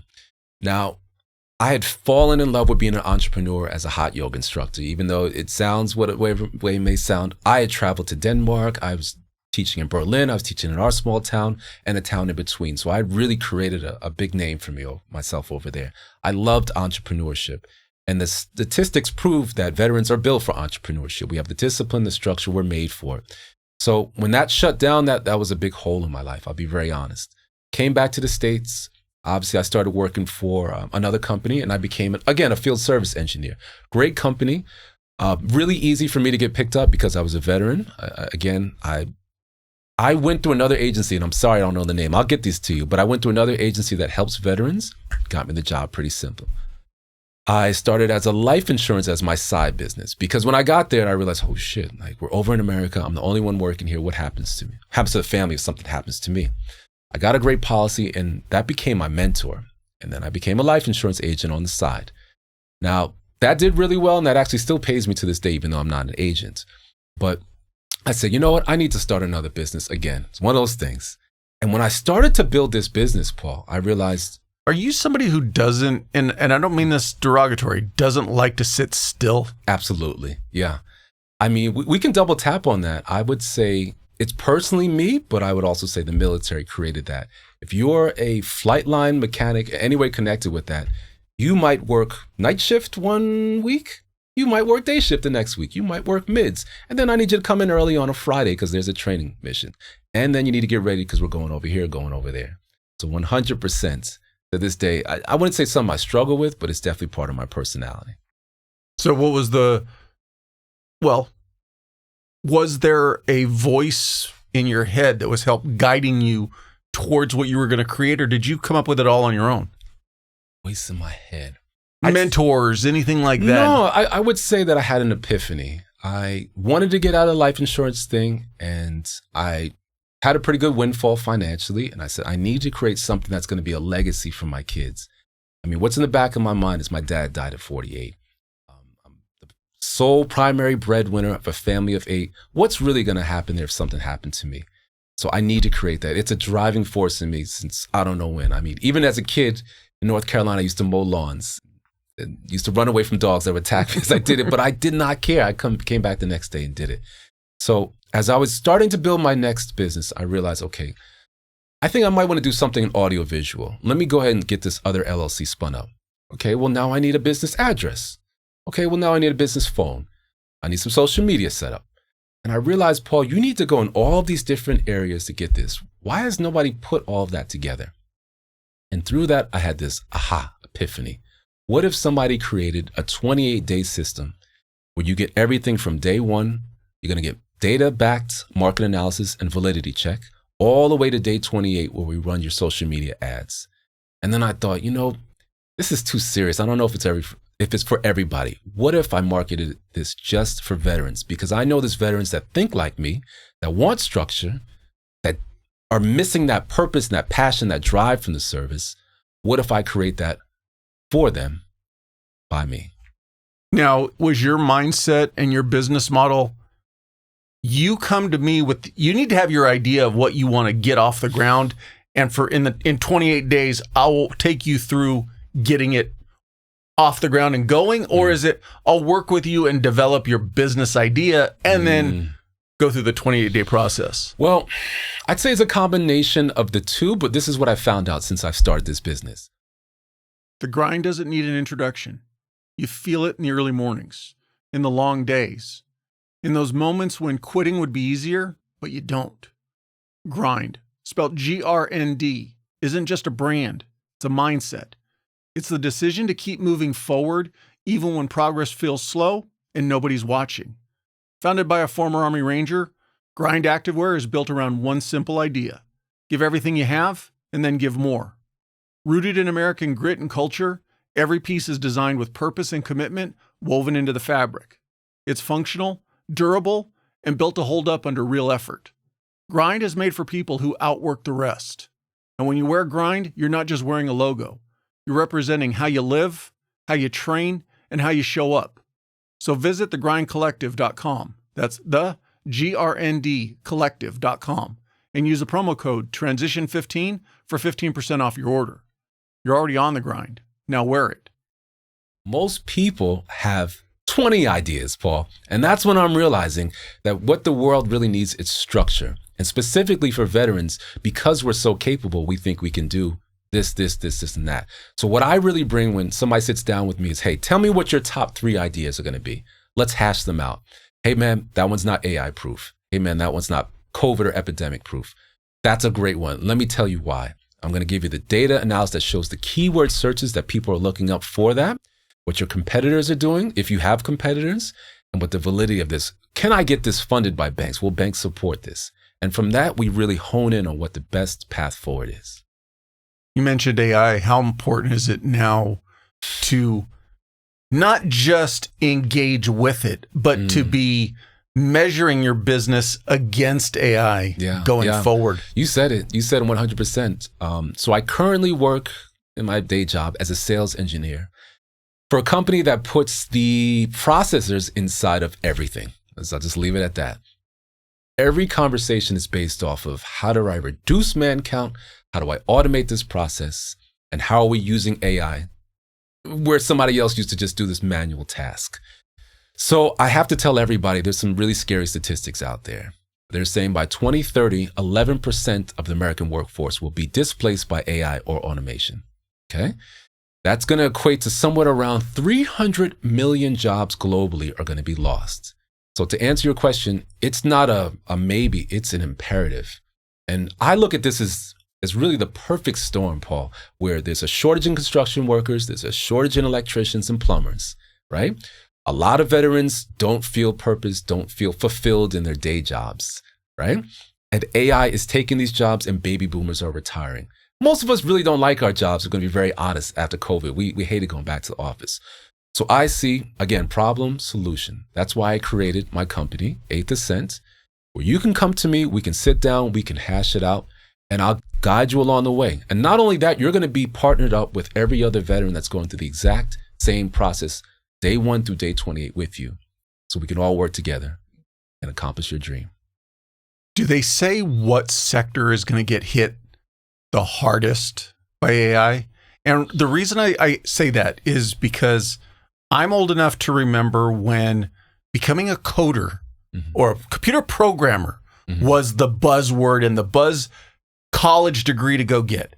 I've had friends who, when apps became big, they started developing an app. And I remember a buddy of mine, it's like, dude, I spent 8 hours last night, coding. And it was just this drawn out process. And now you could go to AI and say, I want a program designed for this to do this. And so I could really see that aspect. Okay, sure. The computer is going to do it. But are they, from your studies or from what you're finding information that's available, are there any other specific industries that are really going to get hit harder than others? Paul, that's a great question. So what areas are going to be hit? If it's any kind of repetitive task, anything dealing with legal, right? It's going to be automated. If it's anything that's dealing with coding, it's going to be automated. But legal in the sense of the document side of the house, because at the end of the day, there's still going to be the need to potentially litigate cases in a courtroom. No? What if I say people can hire agents that know the law system better than most do and can recite it exactly the way you need to, and you could take that to court for you? They're already doing remote court right now. So you just have your agent that's there for you. I'm going to tell you something that's even scarier, Paul. What's happening in most workforces is that all of your keystrokes, all of your gestures, all of your meetings are being recorded. The reason why they're being recorded, and the reason why they're creating all these data centers is all of that data is going to be data for the agents that can absolutely replace you. If you sit at a desk and if it is not relationship built, or if you're not 100% locked in on a certain management level, your job can be automated. We are all at risk. And I'm saying this specifically for my veterans. You serve this country, you deserve better. So, people think, I'm in sales, so a lot of it has to do with relationships. So I think that's safe for a while, but I'm going to be very honest. They're forcing us to use AI more and more, and I can see that they're recording it so they can push us out the way too. Well, from my side of the house, the first responder law enforcement side, they're really pushing for AI getting into the report writing and all of that. Mm. To this point, though, it's very glitchy because it's trying to transcribe a conversation that is not perfect English. It's multiple people speaking at the same time. So now you got people speaking over each other. All of those little nuances, it's a problem today. It's not going to be a problem 5 years from now. You're right, 100%. And I think that's the thing is, even if you look at what, like I just told you, I go, in my mind, you're still going to need situations where you can go into a courtroom and you're going to need that person who can translate a story to a jury and make them understand the story. That's today. Will that be the same in 5 years from now, 10 years? 3 years, I think it's going to be a thing of the past. When you can customize your agent, you can go to an agency that has a bunch of agents and you can say, I want this one because it reminds me of Johnny Cochran, or I like this one because it reminds me of Robert Shapiro. Whatever the case may be, you can get that customized, have them have the best case for you. And oddly enough, it might be an automated judge too. So we just have AIs versus AIs. I mean, a really scary stat is only 35% of internet traffic is human-based. Did you know that? I knew that a lot of it was bots and controlled systems operating as arm length or extensions of the originator. But I didn't realize that it was that low. 65% is now automated. It's fake. It's a dying cause. But I think you get that from the military too. We need to be solution-based. There's a lot of opportunities for plumbers, for construction, for infrastructure. We're getting back to that. If you have that kind of interests, I would say, please reach out to me. We can build that for you. And it's a beautiful thing because you now need to create your own wealth. And I imagine that robots will be coming out soon to do the work. You just need to be at the management level to just make sure they're doing the work as it needs to. But there's a lot of talk of like, hey, the trades are going to be safe. I think those are also slowly going to be on the chopping block. They might be towards the latter half. And people say, I don't want a robot plumber doing that kind of work. I want somebody that's a human. That's going to be like a premium service. That's not going away, but it will slowly be automated. Well, look at industrial manufacturing as a whole. If you go back 100 years, it was all hands and wrenches. Every industry has had a robotic component that is integrated into the manufacturing process. To think that it's going to stop or slow down, it almost makes me think that if you've got an idea, if there's an AI component to it, it's almost go deeper, go more headlong into the AI. How can I drive forward with using AI or making AI grow with it better, as opposed to, I'm not interested in that, and kind of pivot away from it. No, you have to use it. I use AI quite a bit. I mean, I use it to answer my emails. I use it to track all of my CRM. It's a tool. You need to use it, guys. It's doing a lot of my outreach. It is an amazing tool if you use it right. And it still requires discernment. I mean, I don't think 100% we can remove the human element from work, but there is if it's a repetitive task, if it's a programmable task, it's getting automated. So we need to change the landscape, the mindset of how can I own a business with a bunch of agents, with a bunch of AI working for me, for my benefit, for me and my family's benefit. And there's so many different opportunities if you look at it that way, because there's so many things that can be automated that you can do on your own. Think about all the different lead systems that all these plumbers and electricians are going to need, especially as they're building data centers, which is a whole nother issue because we don't know how we're going to get the power for that. But the energy sector is about to explode from my research. So if you have any experience in that, even if you don't, you can run a bunch of different robots that can do that for you. Isn't Zuckerberg trying to build his own nuclear power plant? I heard he is. I think The problem is we're just going to run out of landscape and resources. And so Elon's saying, hey, you guys are thinking too small. Let's put it out in space where the sun is the power source. And then there's unlimited amount of space out there. And so he'll run his data centers from there. It's nuts. It's wild times.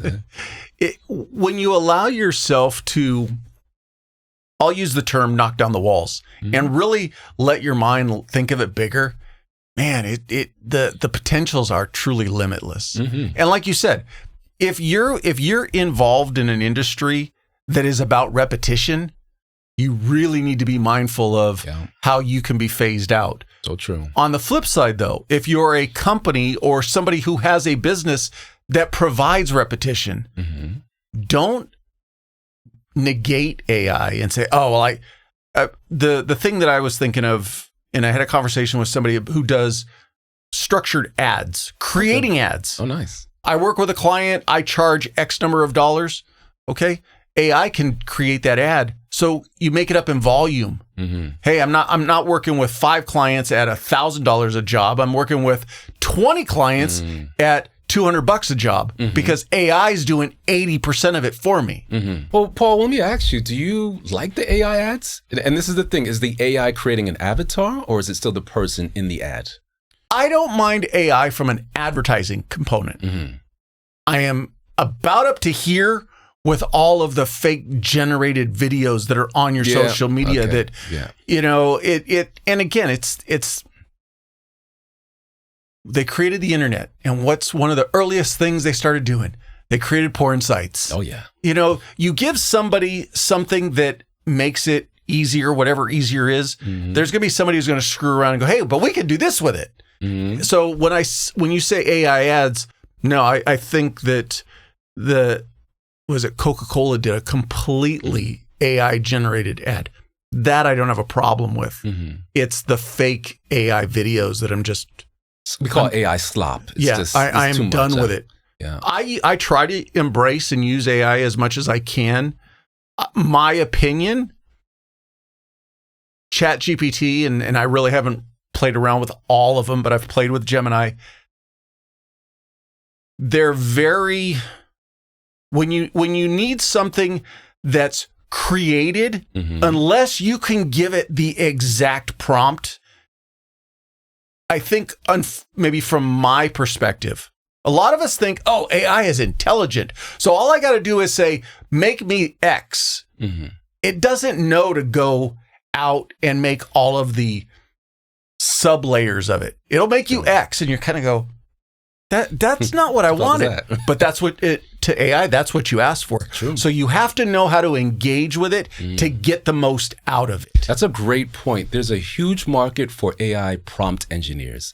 And that is like a really simple way that I think about it as set the frame for what it is, right? And how we're going to do it, how I want it to look, and the objective. And if you can really prompt AI in that way, there's a huge market for doing that as well. I also see a huge market in the aging population doesn't understand a lot of these electronics and AI that we have. So there's a lot of opportunity for being a translator, so to say, to help the older generation with tech. Plus, the older generation really needs a lot of care, right? There's so many ways that you can implement AI into these types of buildings, these types of opportunities that it's just out there to grab. I mean, there's so much we could talk about for SBA funding and grants. There is so much put aside, especially for service-disabled veterans. That's funding, that's handouts, that's waiting for you guys to come get it. And so if you have a great idea, if you feel that itch, you know, I can't stand sitting in my job, reach out. There's definitely a lot of opportunities. And even if I can't help you, I can direct you to somebody that could. What's your long-term goals? And again, going back to our early conversation, you're somebody who's always thinking ahead. Sure. What's on the horizon for you? So I'd say I have a 3-part plan. And one might happen, one not, we'll see. The first ideally would be that I can be sponsored with the VA, because what I'm experiencing is everybody I sit down loves it. But do they have the exact funds to invest right now? They don't, to be quite honest. I have some people who are homeless vets. I have people that are struggling with their health. You know, there's a lot of vets out there that are struggling. I think a great way when I present this to partners and sponsors is, hey, we have a workforce issue. It is clear as day. You also have an aging population. And you're going to have a lot of people, you definitely could be a lot of veterans that can be very unhappy without a job. Is that really a situation we want to have on the streets? Let's be preemptive here. Let's create a plan. I would like to sponsor at least 10 veterans a month to get their business. I'm going to vet them so to make sure they have a good idea, and we can at least help 10 veterans a month sponsor their business. If we can do that continuously throughout the year, I love to grow that, right? I would also love for either the GI Bill to approve my company. It's one of those things that, hey, you invest in this, you'll get your money back, right? That's say part 2. And then I love to grow this to be nationwide and license it out to go help, I don't know, different types of agencies. Maybe it's first responders as well. That's retired, and maybe you guys want to do consulting. But I think the system, the structure is what's really lacking to create a business. Maybe by design. I mean, they say 95% of businesses fail within the first 2 to 3 years. And I would say that's because there isn't really somebody who sat down and created the structure. But I have created that. It's not perfect, but it works. It's effective, and it's one of a kind. And with that, I hope to really grow it and to help as many people as possible. How much do you see it being a byproduct of how we're raised? So I'll use your mom and dad as an example. Your dad was a postman. Mm-hmm. Worked his whole life. I'm a postman. Mm-hmm. Your mom had a very secure job with a VA. Mm-hmm. It's that very safe mentality. Mm-hmm. Mm-hmm. Go to work Monday through Friday, 8 to 5. Mm-hmm. You could come up with the ideas, mm-hmm. but we tend. You mentioned how many people have ideas. We've all sat at a bar and somebody's like, "Oh man, you know this would be a great business," and then that's where it stops. True, because there's a layer of gamble mm-hmm. that you have to have in you mm-hmm. to step outside that safety bubble and go, I'm going to try. Mm-hmm. I'm going to invest some money. Mm-hmm. I'm going to invest my time to see if I can get this off the ground. Mm. And that willingness to take the chance, mm-hmm. a lot of us aren't raised by our parents. It's true. Saying, hey, take the chances. Take the chances. Many of us are raised by, you need to go get a job. You need to have a secure job. You need to have insurance for your family, kind of deal. So I think that's kind of that. That is a tough thing. So here's the issue that we're dealing with. That is an old school industrial revolution mindset where Rockefeller said, I don't want to educate a nation. I want a nation of workers. Make them good factory workers by going to school. That's one lane path does not exist anymore. And because of the workforce issues that we have, we need to change our mindset. So I would say it's much riskier to think that job is loyal to you and that job's going to be here in 3 to 5 months if it's a repetitive task or something that could be automated.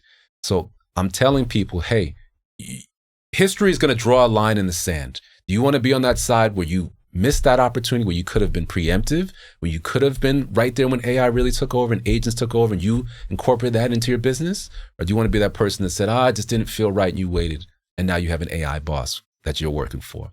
Or possibly nothing at all. Could be universal basic income. Who really knows? But I always have a preemptive mindset. We can see it. The data is clear. They are reducing manpower. I think Amazon just fired 16,000 people last week. It's going to keep going and keep going. It's not on a downward trend. It's on an upward trend to lose jobs. It's too much overhead for these companies that are investing into data center. So I get what you're saying. I want to answer that specifically. I believe in structured risk and something I didn't tell you here, but have you ever heard of a show called Married at First Sight? No. More women watch this show. So you never really asked me how I met my wife, and I'm going to just bounce back, and I'm going to tie this all together. When I was You were a hot yoga instructor. What more do I need to know? No, I'm going to tie it together, promise. In Philly, I was trying to date, I was trying to meet the right person, I'm picky, I couldn't find her. But I believe in structured risk. So I met a company, whatever, they found me and they said, hey, we have a sociologist, we have a psychologist, a sexologist, and a spiritual advisor from Harvard. We're going to search the world, the country to find the right girl for you. And if we don't find the right girl for you, you don't got to, it's fine, it's over. But if we do, you need to meet her at the altar and marry her at first sight. So I said, there's no way you guys are going to find this girl, but I'll play along, whatever. I went through it, Paul, and I kept making it through the rounds and making it through the rounds. And in 2014, I got the call to say, hey, we found your wife. So I went to New York City, had all of my family show up. I walked my happy ass to the front of the altar there. My family's on the right side laughing. Her family's on the left side laughing. And we're all just giggling and giggling. And my wife at that time walked out and we got married at first sight. Wow. Now, that didn't work out because it was a reality show. This is my first wife, right? But my point is... Oh, so you were on the TV show. I was on the first season of Married at First Sight. I believe in structured risk. I said, well, it's risky for me. I'm out here. I'm not really doing well with the dating. But if you have all these different doctors and I'm very honest on what I want, you guys can find that, I'll take that structured risk. So I'm taking this back to our original conversation is it's very risky on one side, but with structured risk, it can work out. But that, in my mind, that almost kind of validates my argument about still that need for the human component. Yeah. Because that's always been my thought process with the online dating. Mm-hmm. There's something for those of us who are old enough to remember meeting somebody in a bar. Yeah. And you saw across the bar and she's hot or he's hot. Mm-hmm. I don't know anything else about them. Mm-hmm. They just look appealing to me. I want to go meet them. And when you know everything about the person before you even go have the first cup of coffee, you lose a little of that, in my opinion. Sure. So it's interesting that you tried it, but even with all the input, all the AI, and said this one's perfect. Well, that back then it was all doctors. It wasn't AI. It was all. But they are a stand-in for AI. You put in the prompts. This is what I'm looking for, and this person, came up and said, all of us putting our thought process and our knowledge together because we've been monitoring all the keystrokes, say this is your best option. Can I answer this? Sure. I left out one part. The person that they matched me with was great for TV. The person was nothing near of what I wanted, but because I spoke my truth and I said exactly what I wanted on TV, my wife saw that in Germany, and that's how she met me. So through the grace of God, through the universe of the TV, if you speak your truth, and I went through that experience, which was wild. I mean, all kudos to the ex-wife. That was just for TV. But how long did it last? We only were together for 30 days, just for the filming of the show. We had to pretend that we were still together for, I think, 6 months because editing, yada, yada, because the show was going on. But then who was the first one to voice like, yeah, this ain't going to work? Definitely me. It was a fucking nightmare. I'm just gonna be very honest with you. We were not compatible at all. No shade against her. I wish her all the best, but it was TV. But I say all that to say that because I went through that, my wife overseas saw that and she said, I'm exactly that. I like that about that man. That is, I am his dude. And she reached out and we've been together ever since. That's cool. That's actually really cool. Thanks. I appreciate that. Before we as we're rounding third heading home, I want to go back to your actual service time. So total time between active duty and guard time, did you actually make it to 20 and retire? No, I did not. You factor in the guard time, I think it's half of that. So it's around 14 years total service time. And then I just recently got to 100% disability. Honorable discharge. And that's what I wanted to, and also follow up with. The injuries and stuff with your back, were you able to get that resolved? Or are you still dealing with that every day? 100% as we sit here, I have shooting pains, neck pains. I actually got 10 staples in the top of my head from an F-16 wingtip missile rail. I didn't tell that story about the Thunderbirds, but the Thunderbirds park less than 6 inches apart, right? To simulate how they are in the air. And I was at that point when I wasn't doing too good. So I was hustling, right? I really had to prove myself. Well, being the big goofy dude that I am, I went underneath one missile rail, right? And they were like, hurry up. And I undershot it and came up as fast as I could and smacked my head into this very pointy end of a missile rail. When that happened, Paul, I was like, I'm fine. Leave me alone, I'm fine. It rained blood down.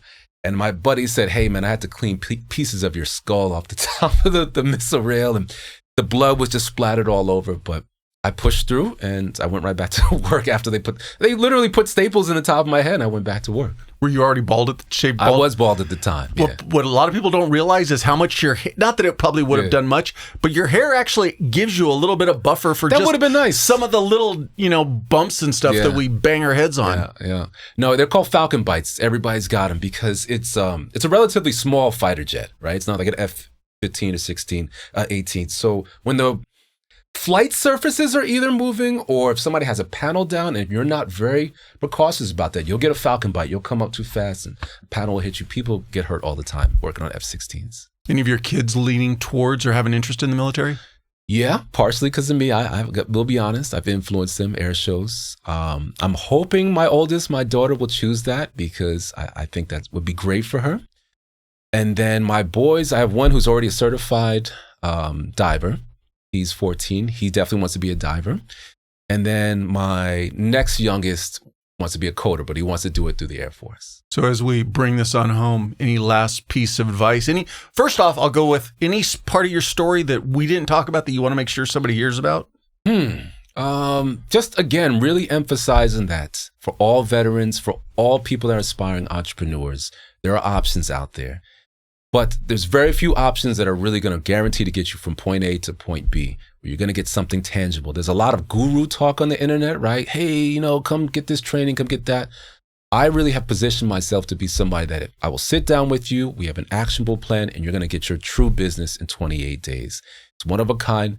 You served in the military. I think you deserve this. Come check it out. And we run a webinar every Thursday at 7 p.m. Eastern time. And this is the company again is? The company is 8th Ascent, 8thascent.com. I'll definitely have that in the notes and everything for you. Appreciate it. But yeah, you said to wrap this up, coming to home base. Any last piece of advice you want to make sure you throw out there? Yeah, if I can really leave something out there, it's live a life of adventure, live a life of some risk, make sure it's going to be worthwhile. There's a lot of different paths you can go through. To this day, I still think about times in the military, and especially coming up the coast here in San Diego, I'm reminded of that purpose, that teamwork that I had. If there are any veterans out there struggling or anybody struggling like that, find a network, find some people that are like-minded like you. There's support out there, and definitely have a life that's worthwhile living. Well, I appreciate you taking your time to come on up. I know that you're visiting from out of town, so thank you for doing that. Thank you for sharing your story. Me, appreciate it. I really do. And I wish you all the best going forward. Thanks, Paul. As always, thank you for listening or watching the episode. If you have any comments or questions, feel free to reach out on social media or send me an email. The links are all in the show notes. I'd love to hear from you. Also, if you're not already, please follow the podcast on whatever platform you get your podcasts. You can also subscribe on YouTube. And if you would, please leave me a rating. Ratings do two things. You can tell me what I need to fix or improve, and the more ratings also gets the podcast recommended to more people. Another ask, please share the podcast with anyone you think could benefit from and enjoy it. And last, don't forget, sign up for the newsletter.